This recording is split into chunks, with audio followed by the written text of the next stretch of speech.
Dr. Sarah Colby Weaver, who is the head of the University of Illinois Disabilities Office in Springfield, Illinois. And she's going to be talking about invisible disabilities and how we can accommodate invisible disabilities in accordance with the Americans with Disabilities Act. And so now if Sarah Weaver would come up here, that'd be great. Thank you, Sarah.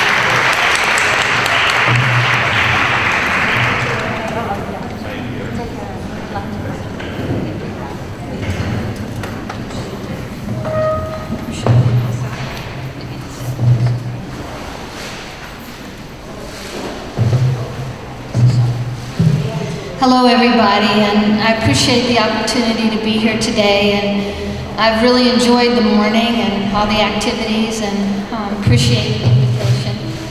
I do want to talk to you today about the Americans with Disabilities Act, which I'm sure most of you are aware of, and the implications of the ADA serving individuals with all disabilities, but specifically with individuals with invisible disabilities. As you know, the Americans with Disabilities Act, you see up on the slide, was passed in 1990. It was enforced in 1992. But before we go into that, what is a disability? You know, a lot of times people might have a health condition or some type of a disorder, but if it doesn't affect their daily life functioning, then it's really not considered a disability. You know, I work at the University of Illinois, in Springfield, and we serve students who come to us who have the largest population that we serve, actually, are individuals with invisible disabilities. A lot of times when people think about disability, they think about someone who might use a wheelchair, someone who has a sensory who's blind or deaf. But actually, and it's not just at the University of Illinois Springfield, it's across the country, that the largest population of students on campuses are students with invisible disabilities. And right now, psychological disorders are the number one, and that ranges anywhere from moderate to severe depression, bipolar disorder, schizophrenia, PTSD, or anxiety. And a lot of folks, you know, especially professors who see someone in a classroom who is blind or has a guide dog or a cane or uses a wheelchair, it's very obvious to them that they have a disability. As we're talking today about autism spectrum, that's an invisible disability. At the university, we don't have very many students who have Asperger's syndrome. It's growing though, and it's growing across the country. And we have a lot of services that we offer for individuals with disabilities who have invisible disabilities. Some of those accommodations that we serve, that we provide are extended time on exams, a quiet, distraction-free environment, a note taker, possibly an alternate format. And a lot of students, you know, they don't want to come to our office because there's a stigma that's attached to disability, as we all know, and we've heard about it, some of it this morning. So the stigma that's attached keeps a lot of students from getting the help that they need, from getting the accommodations that the Americans with Disabilities Act provides for them. And it's a shame because we talk about it when we go to national conferences, and we say, you know, if everyone came to our office who needed services, we wouldn't be able to provide the staff to help those students. That's how many students are out there, and young people and adults as well, who have invisible disabilities. I would say all of us, and I think it was mentioned this morning, everybody is different. We're all different. We all have issues. We all have problems. If we went around and people were comfortable disclosing anything about their lives, I'm sure there's a lot of folks here who have what we call invisible disabilities. It could range from psychological to Asperger's to depression, all the different issues. And the thing that I think, and I'm not even using, I'm not much on a PowerPoint, so you can see I have it all prepared, but I'm not using it. I hope that's okay. So I'm just gonna talk. The other thing that I think to mention, which I think is, I'm coming from a different perspective maybe than you all are, but let's talk about the library, and let's talk about you as librarians, and how can you better serve an individual who comes to the front desk or comes to wherever you work, who has what we call an invisible disability. You don't have any way of knowing what is wrong with that young person. You just know perhaps that their behavior is different. They're acting maybe a little differently than you're used to, especially if you don't have a lot of training in working with individuals with disabilities. You may not, even have the insight or pay attention to figure that out. And that's what I wanted to talk to about today too, is, anyone that comes to the front desk, we'll use that as an example, and comes up to you, it's important to be very observant. Watch their behavior. See if they have eye contact. All the different things that, we were talking about earlier about autism and Asperger's, that applies to a lot of other disabilities. A lot of students with learning disabilities and ADHD, they have a lot of behavioral isms, as we call them, where they don't maybe act quite the way that people think they should act, because we're all into this normal, whatever normal is. And so it's important to be very sympathetic and empathetic and pay attention, so that you're being very personable and you're asking them their first name, and then you're talking to them using their first name, and you're being very compliant with whoever their caregiver is or their friend who is there with them, talking to them, trying to get information about this person, whether it's a child, whether it's a teenager, whether it's a middle-aged person. You're trying to figure out about their person so you can serve them the best way you can, so that you can treat them with dignity and respect. We all know that there's a stigma attached if you can see a disability. I tell our students, when they come to us and they talk about, the professor just stares at my wheelchair when he talks to me. He doesn't look at me. And I do a lot of faculty presentations, and I tell faculty, please, we need to get to the point where we see the person.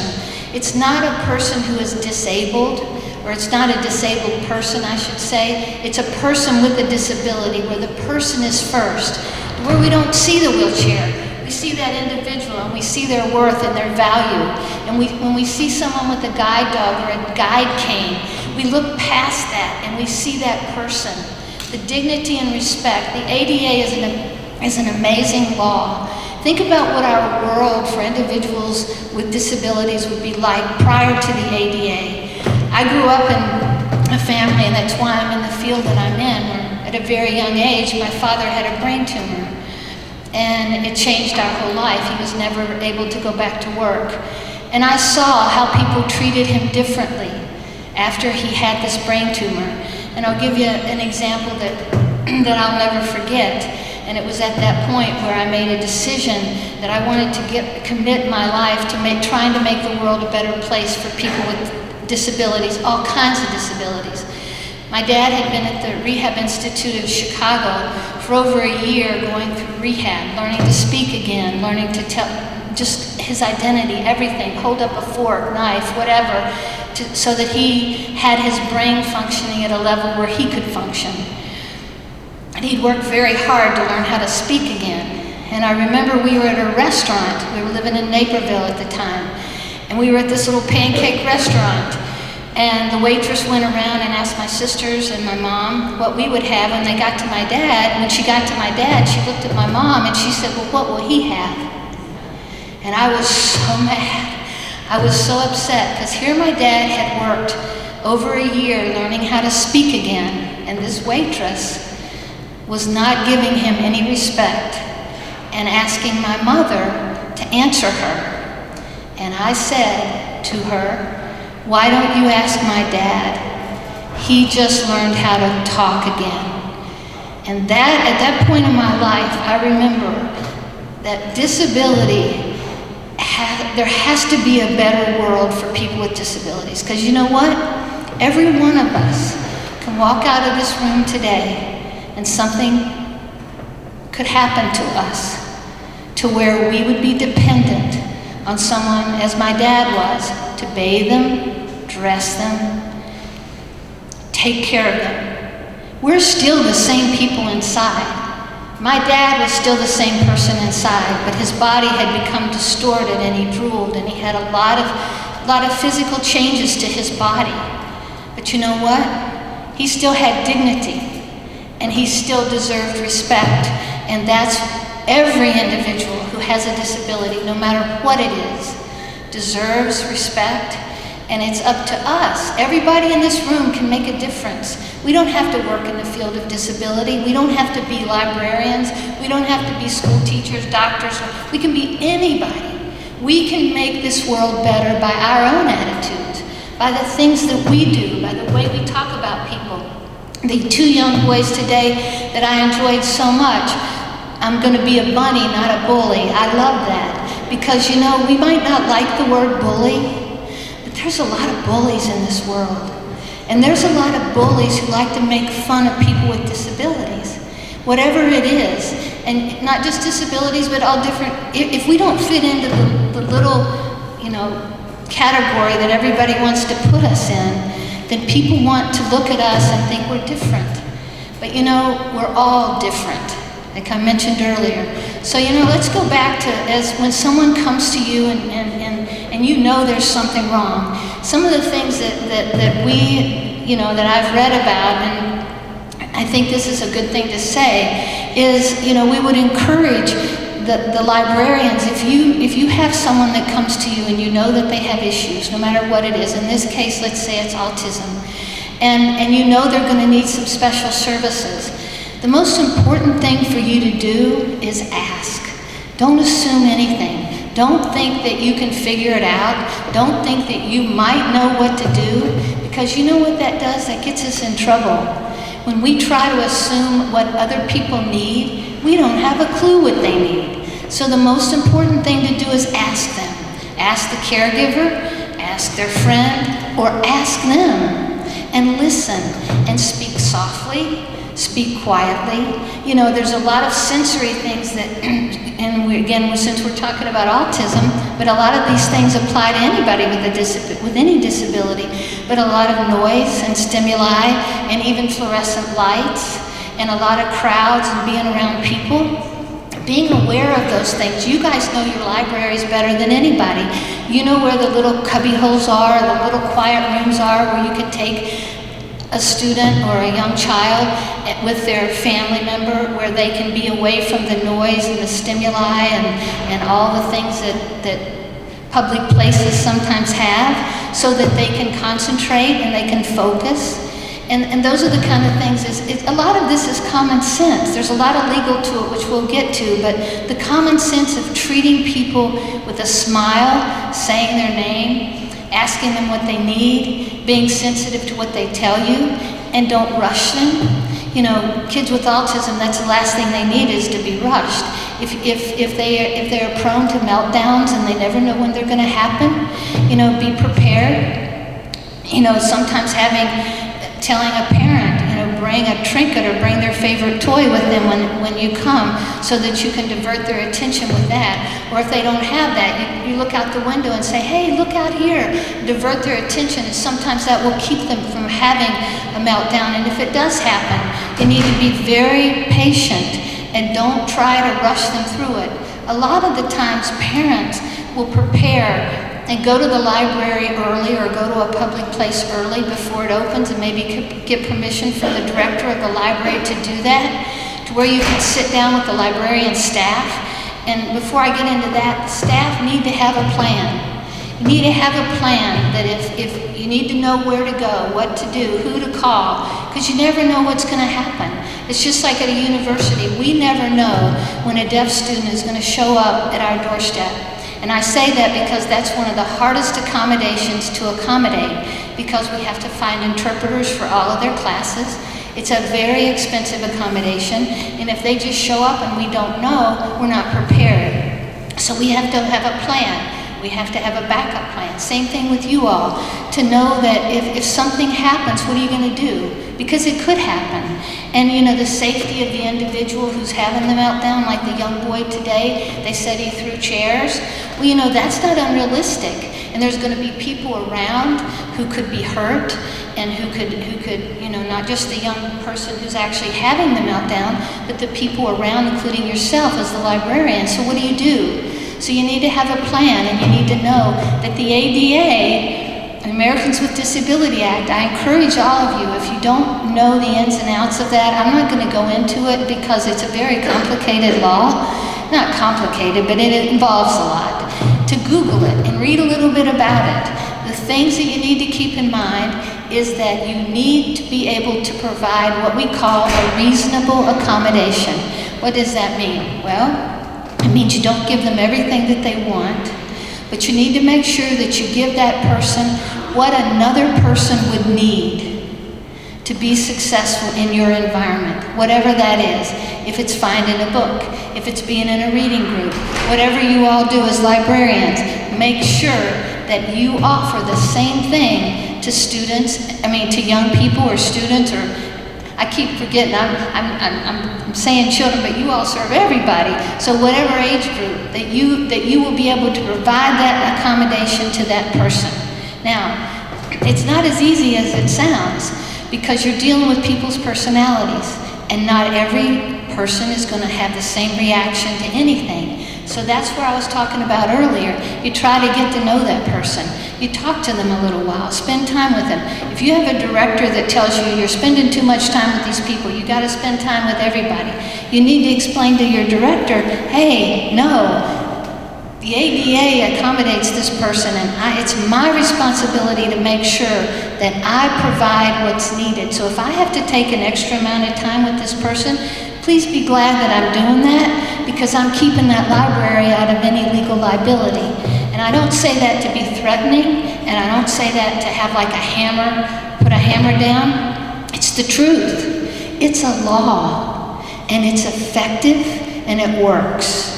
And I'll give you a little background.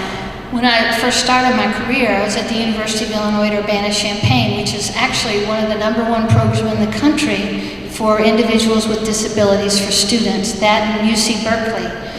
And I had the privilege of starting there before the ADA. I started there in 1989, before the ADA was even passed or enforced.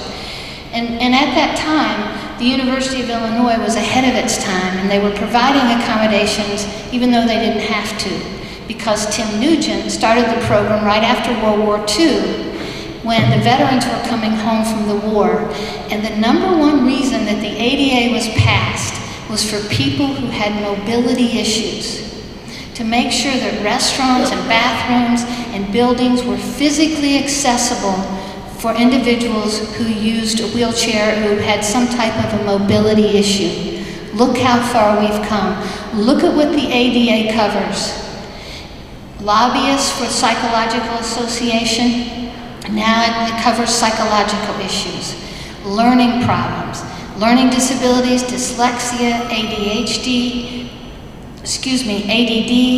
It covers all kinds of health issues ranging anywhere from cancer to asthma, to multiple sclerosis, and it covers now what we know as autism spectrum, Asperger's. Every year, things are added. So look how far we have come. And that was just in 1992. How many years is that? I'd say 1992. I don't know how many years, but not that many years. So we've come a long way, but we've got a long way to go. So I think some of the things that I also wanted to talk to you about is attitude. You know, you guys have hard jobs. You know, I'm sure you have a lot to do, and sometimes you don't have a lot of time to spend with one person. But keep this in mind, that you, like I mentioned before, you can make a difference in that person's life by your attitude. And your attitude is contagious. Your coworkers are going to see you being more in tune to what that person wants and taking time to try to speak with them and talk with them and treat them with respect, even if they don't respect you, even if they don't look at you and they start, you know, having some of the mannerisms that people with autism and other disabilities might have. That's no excuse for us to respond in the same way. We have to keep our calm. We have to be the bigger person, be the professional that we are, and we need to go the extra mile, which isn't always easy to do, I know that. Because when you're tired and you've got a lot of things to do and you're just wanting this kid to leave and he keeps asking you all these questions and the mom's hanging around and you're not sure what in the world is going on and you know, they're neither one, maybe the mother's tired and she's worn out and she's not being as kind as maybe she could be. But guess what? We still have to be those people who keep the dignity and respect of that person, because you never know.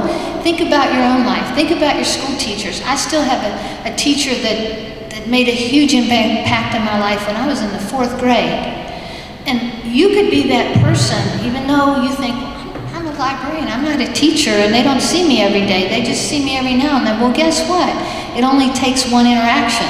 Think of the people that you meet in your life. You don't have to know them for a long time.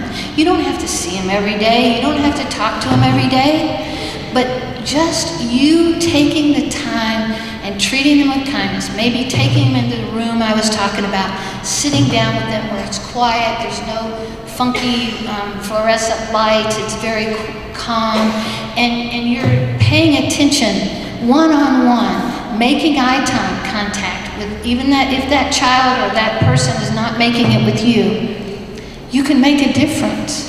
And so every day, think about that. Think about that when you go to work. I'm fortunate. I've worked in the field of disability for a long, long time. And I'm so happy to be in this field, and I'm so happy to every day go into my work and I meet these young people who are in college, and they have struggled and they have gone through so much to get where they are. They've had to fight the system. Sometimes their parents have had to fight the system. They've had to overcome so many difficulties just to be there. So it's my responsibility, now that they're here, to do the very best I can to make it successful for them and make a difference in their life so that they can be encouraged and they can feel like that they matter. You know, a lot of times, and you can probably think about this in your own life, just spending time with somebody, you know, just taking the time to listen. How many people really do that today? We're in such a rush world. Everybody's in a hurry. Everybody's like, oh, and myself included, we're just all like, go, go, go, we've got to do this. And when someone's talking to us, we're looking over here, or we're thinking about what we're going to fix for dinner, or what we're going to do with this. And you know what? The art of listening, there's one thing to hear somebody, but to listen to them. And when you're listened to, think about how it makes you feel. When you know that somebody is listening to you, when you have a problem and you go to your friend or whoever you go to, your spouse, and you talk to them about the problem that you have, and they truly listen to you, what a difference it makes, doesn't it? Because you know whether they're listening or whether they're hearing, because you can tell their body language, the way where their eyes are, you know, you can tell. And when you've been truly listened to, at least this is how I feel, it makes a difference. Sometimes, you know, and I was a therapist for a while, and I used to have people come into my office, and they would talk, and they would talk, and they would talk, and they would talk, and I wouldn't say hardly anything, because I couldn't get a word in edgewise. And then they would look at me, and it'd be time for them to leave, and they'd say, thank you so much, I feel so much better. Well, I haven't said a word. Just being listened to. They knew I was listening to them. I wasn't just hearing, I was listening. And I think the author of the book, Ron, somebody asked him a question, well, what do you do? And the answer that he gave, which I went like this, he said, listen. Do you remember when he said that? Listen. That is one of the most important things in dealing with people with disabilities. Listen to them. Do not assume. listen. And when you hear them, as long as you're listening, you need to do what you need to do that's going to help them. And you know what? Sometimes that's not so easy because your director or your coworker or somebody else might not understand why you're doing what you're doing. Now, wait a minute, you're going a little bit too far here. I don't think you should be doing this. The Americans with Disabilities Act is a law. And at our university, and every university where I've ever been, we have a saying that we go with the spirit of the law. What we need, not the letter of the law. And what that means is, sometimes, you know, we have to maybe do a little bit more than we should, not giving a student an advantage, though, in the classroom academically. We would never do that. But I mean with other services. You might have to take it a little bit further than you would for someone else, because even though it's reasonable, you might have to cross over that reasonable a little bit and make it a little bit more. But that's individualized, and everybody's going to have a different approach because you're all different, and every person you deal with is going to be different because none of us are the same. So even if you have children who have a particular disability, doesn't mean that the person that you're serving at your library, who you're talking to right now, and you think, oh yeah, I know, my son has that. No, it's not even going to be the same because it's not the same person. So don't assume that because you know, like I said earlier, that you know about that disability and you have a son or a grandson or whoever, that you know how he behaves when this happens or that happens. It doesn't even mean that you're close to what this person needs. You know, some of the times I think about, I have a story of a student that I talk about perseverance with people with disabilities, and these two young men, I wish they were here, but they left already, didn't they? And I wanted to kind of talk to them a little bit, but they're not here, so I'll talk to you all about them. When I was listening to them, and people, and one young man, they were saying, you know, are you going to go to college? And I was trying to picture them both at a university setting, and I could see them both there because you know what they have? They have perseverance. And perseverance gets you through life better than anything. If you have perseverance, I remember I was in the Ph.D. program and our professor came in and we were all sitting there scared to death anyway, and he looked around the room and he said, okay, half of you aren't even going to be here next semester. And he said, let me tell you this, a Ph.D. is not a degree of intelligence. It's a degree of perseverance. Boy, how true that is. Anything in life worth having, you got to work for and you got to persevere. And kids with disabilities, I see it every day at the university. They've persevered, they've gone through so much, and people have encouraged them along the way, like the lady who spoke up so graciously the way she spoke and said, you know, I hope that you do. Well, they may choose, that one little boy said he might go into the military. Military's great. The other one said, I'm still thinking about it. He's pretty smart. I'm still thinking about it. Well, you know what? Hopefully he will think about it. And hopefully he'll have a lot of positive experiences along the way in life that'll make him want to go to college, because we all know that education is the key. Education is the key to a lot of things in life. It's not for everybody, but it's a wonderful thing. And to encourage people with disabilities, some of these kids, I could tell you so many stories. I'll tell you one in particular, the one I was going to tell you, digressed a little. There was a young man who came into my office. He was 25 years old. His mother and father were with him, and he sat down, and he was so polite and articulate, and he said, I've been to 3 community colleges in Florida. I was told by all those people that I couldn't go to college and that I needed to just quit and give up. He had a severe learning disability. He was from Florida, and he was in the school where I was at the time. And he was speaking. His parents were very polite and let him speak, unlike a lot of students who the parents don't let the students speak. They do all the talking, but that's a whole nother story. And he told me, I have a dream. I want to be a sports journalist. And at that time where I was the #1 journalism school in the country. And he was wanting to go here. And he was wanting to get a degree from that school and be a sports journalist. even though he'd been told that he was not ever going to make it. His parents believed him, which is true. The support of the mother who is here today and that wonderful teacher, those kind of support systems are what people with disabilities need, especially young people, to get them going, to get them to feel good about themselves, to have good self-esteem. Well, his parents had instilled that, even in spite of these professors and teachers at the community college, and they were right there beside him, one on either side of him, supporting him. And he said, "Do you think I have a chance?" And I looked at his transcript, and he was a transfer student. And as you all know, when you transfer to a university, it's a lot easier to get in than if you try to get in not as a transfer student, because you only have to have a C average to transfer. I said, "Well, you've got the grades, and I think you've got the motivation, and I think you can make it here with the accommodations that we give you." Well, he was admitted.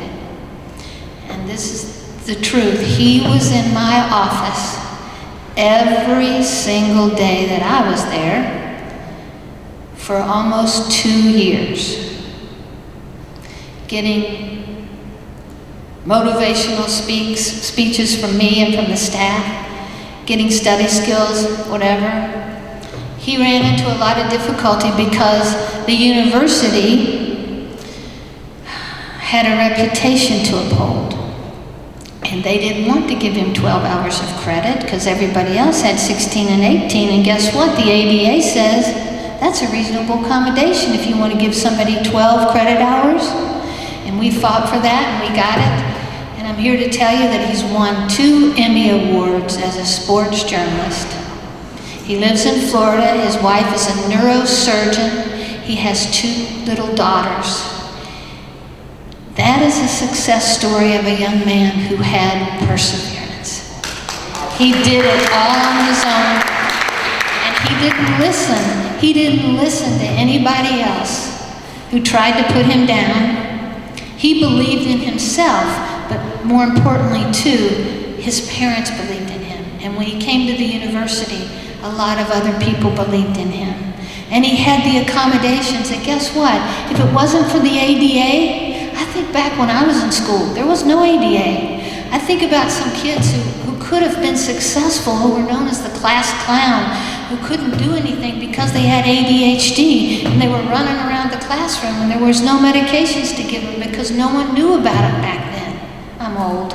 But anyway, the bottom line is, success today takes work. It doesn't just happen. And you all know yourselves how hard life is when you don't have a disability. What is it like when you have an invisible disability and you're trying to tell somebody you need help and they look at you and they think you look normal and they don't see anything wrong with your body, and you're not blind, you don't have a guide dog, you don't have an interpreter, and you're trying to explain to them, "Hey, I need help.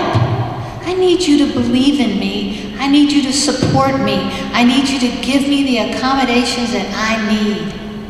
And guess what? A lot of times, kids have to do that on their own because not everybody is supportive. Same way in the libraries. You guys can go, around and you can probably think of people, I don't mean this in a negative way, but people that you might work with who you've seen that maybe aren't the most patient, and maybe you can have an impact on them by your behavior and the way you take the time and the way you listen and the way you make a difference. Then it'll be catching, hopefully, and they'll do the same. They'll start mimicking your behavior. Because guess what? That happens. Even, people think it's, your parents used to say, "I don't want you hanging around with those people because it'll rub off on you." Well, guess what? Good rubs off too. And sometimes good rubs off when you least expect it. And these young people today deserve that. And they deserve us to go the extra mile for them, no matter what it takes. And like I said earlier, even if it means maybe coming in a little earlier so you can meet with them and figure out a plan. What am I going to do? How am I going to help this person? What's the best thing for them? Not globally of that population, but one individual person. Because like I mentioned earlier, we're all different. And what makes me happy might not make you happy. What works for me won't work for you. And we all need to keep that in mind too. I think the other thing that I think, as far as attitude, I keep going back and forth, sorry. The bottom line is, attitude really is everything. It's everything. When it goes back to perseverance, attitude. Now, let's give an example. And maybe I could ask you guys, I like to get participation from the audience. So would anybody like to share with me a story that you'd like to tell of maybe a difficult client that you've had or patron that you've had, and maybe you look back now and think, gosh, maybe I could have handled that a little bit better, or maybe you handled it terrifically and it all worked out. Does anybody have anything they want to share? You don't have to, but I just thought I would ask. Anybody have anything? Yes. Okay. So this ended up being a success story, but it was really terrifying while it was happening. Because it could have probably gone a bit better, but that is okay. We had this guy, picture like a 6'2", teen who was more severely affected by autism, but also didn't know his own strength. So he came to our library, and I knew he loved music and stuff, so I showed him our brand new books, and then he really wanted to take them, and he didn't have his library card on him. So I was trying to gently explain, you must have your card present on you to check out your books. We'll have them in a pile here for you later, but he came around to the other side of the desk, and he just kind of was like this, with his arms. So I said to myself, sure, you can take the books on second thought, me thinking, big, tall, strong guy here trying to, take the books back. So on the snap of the moment, I don't know, maybe I should have been more reinforcing of the fact that we do have some rules, and one should learn to live by the rules. But on the other side, his mom signed him up for a library card that day, and he ate and slept with the books for 2 weeks later. So I'm not sure if that was a story where I could have helped with enforcing rules better, or just was a nice person to encourage the person to sign up for a card, but there you go.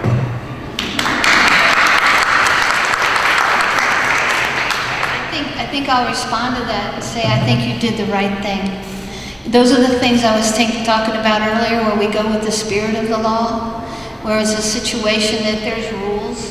It's not going to hurt anybody, and it's only going to help someone. Another thing is to avoid, you didn't know maybe if that person might have a meltdown. Sometimes meltdowns happen when people don't get what they want, and you don't know if that could have happened. So in my humble opinion, I think you did the right thing. Thank you for sharing. Anyone else? Yes. One thing I do sometimes is I'll give my students in risk librarian a choice. I'll say, if a student's having trouble following along with the lesson, and then maybe that leads to some not desired behaviors, I'll give them a choice and say, all right, so you can participate in the lesson, and then we can help you out, we can do this and this to make it more approachable for you. But I'm going to expect X and Y in terms of behavior, so you're doing what you're supposed to be doing, or I can have an alternative assignment for you, and we can set you up doing this, and what would you choose, and how can I help you with it, either way. And for me, that usually works well. We sit down, we'll figure it out, and then if something goes wrong, because, in life it does, then we reconvene and we can have a debugging session, I call it. And we sit down and figure out what can we do differently next time, how we're going to get closer to our goal. That's good. A lot of times people will rise to the expectations, and if you talk to them and you in this case, she didn't have the opportunity to talk to the student before, but if you have an opportunity to have an interaction with someone and you let them know what is expected, and that the behavior of during a meltdown, that's not acceptable, and you give people those standards and those rules to live by, a lot of the times they'll rise to that occasion if they're capable of doing that. And I use that word very sensitively, not in a judgmental way, because sometimes people, they don't understand. They don't always understand what you're trying to say. That's what I was saying earlier, that you need to make sure that you speak slowly and quietly, and then maybe even ask them to repeat what you've said so that they understand what you're saying and they know that what you meant. I think, I just want to share another story. Is there anyone else who wants to share before I go on? Okay. It goes back a few years when I was in a public library and we were doing a sensory story time, and we did a program one day, and there was actually a mother that came into the library sort of with a social worker, and she was mostly Spanish speaking, and her little girl was like running around. It was pretty clear she was on the spectrum, and so I went up to the person and tried to encourage them to bring her to the program, and the mother did, and she was a little reluctant to, and the little girl just like ran around the room like a, dervish the whole time, and we sort of brought some of the activities over to her, and were very reassuring to the mother that it was really fine that she was doing that, and the girl had been nonverbal, and as she was leaving the room, she said her first word. And we were just all in shock, and the mother was practically in tears, and it was just, they were so afraid of being in the library and being disruptive, and we just went with it, and were very welcoming and loving, and let her be however she was, and obviously it made some kind of difference for her.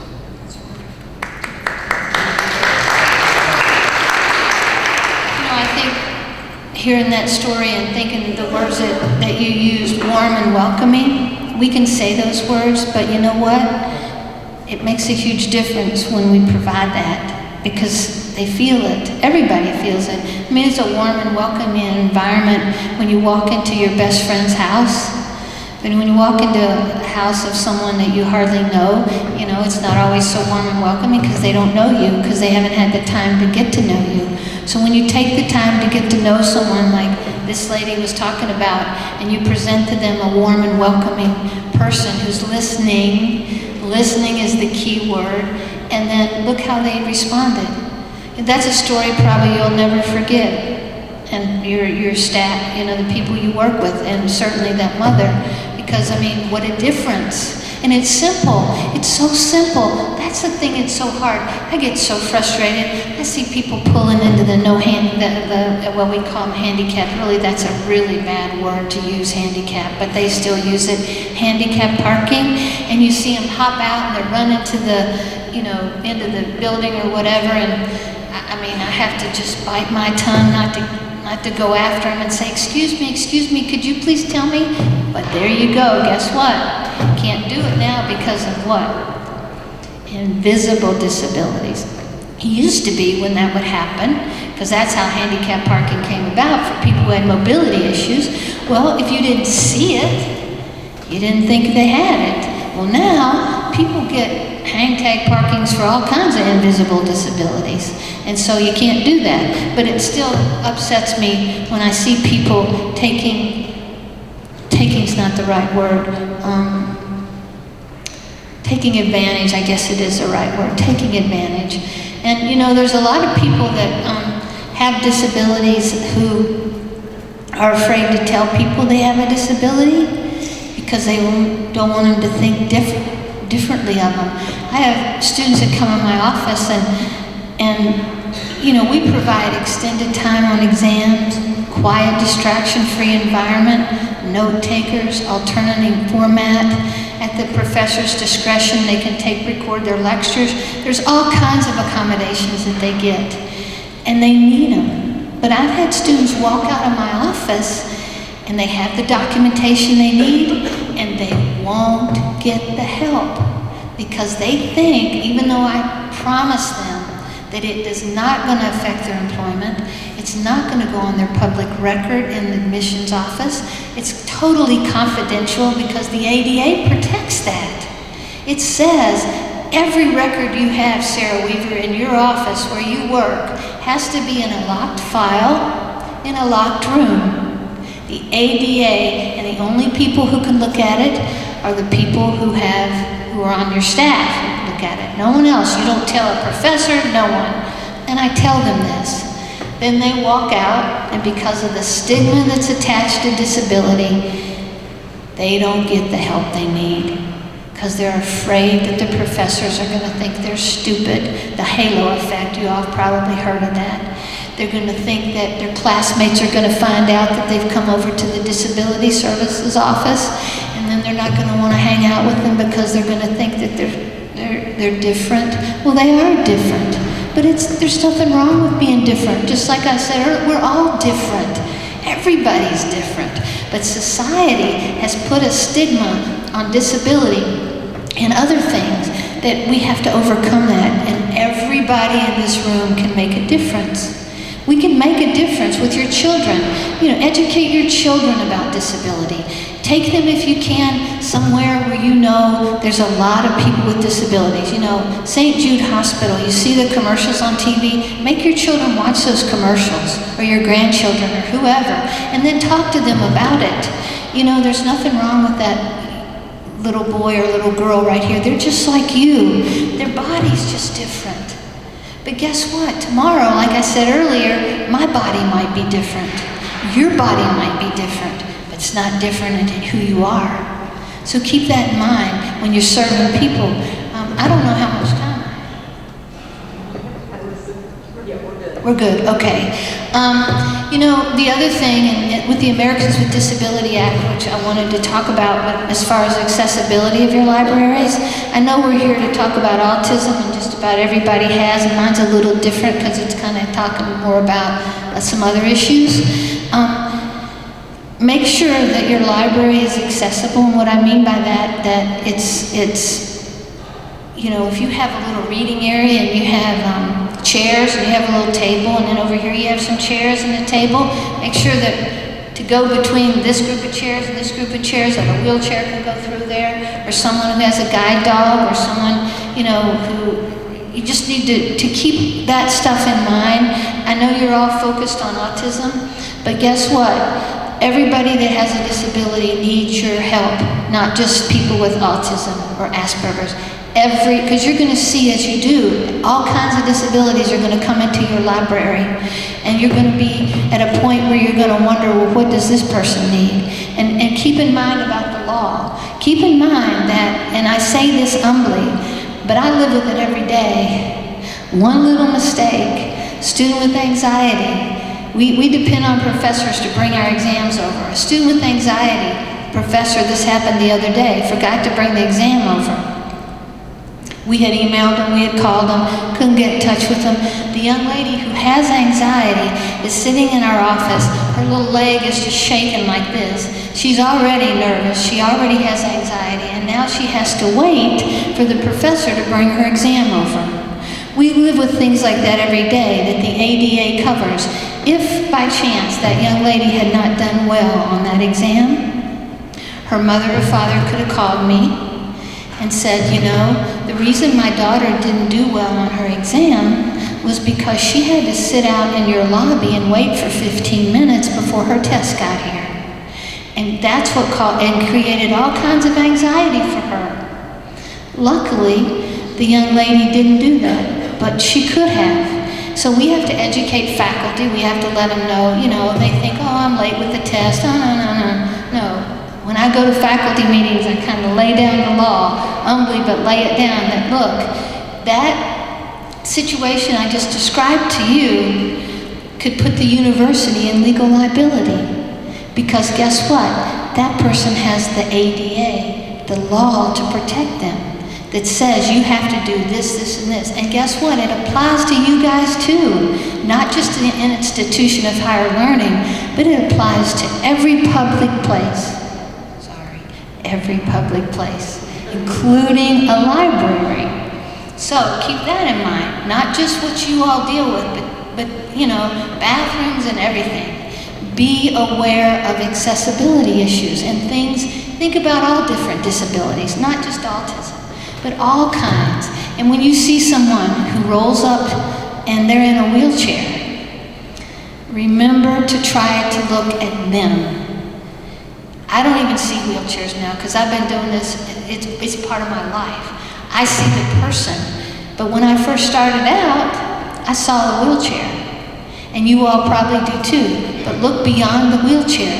Look beyond the disability, the drooling. You know, if Stephen Hawking came in this room right now and you didn't know who he was, you all know who Stephen Hawking is, and you didn't know who he was,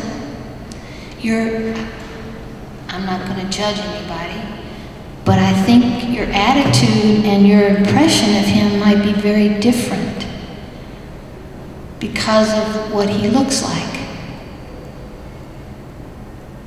It's human nature. We have a tendency to judge people by their outer appearance. Whether it's someone who might come in this room who may not be dressed so nicely and may be dirty and smell. We don't know what they've come from. They may be the president of a bank who just got caught on the side of a mountain and hadn't bathed for 10 days. But your opinion of them is the way they look.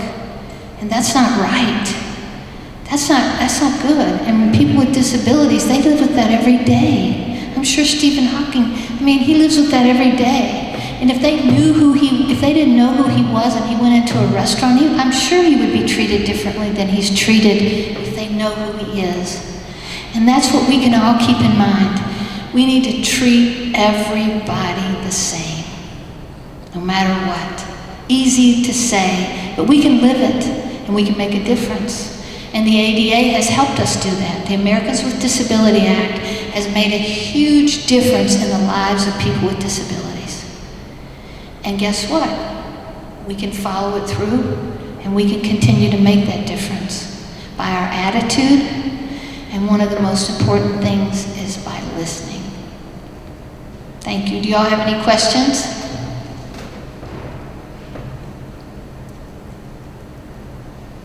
Thanks for sharing your personal stories. I appreciate it.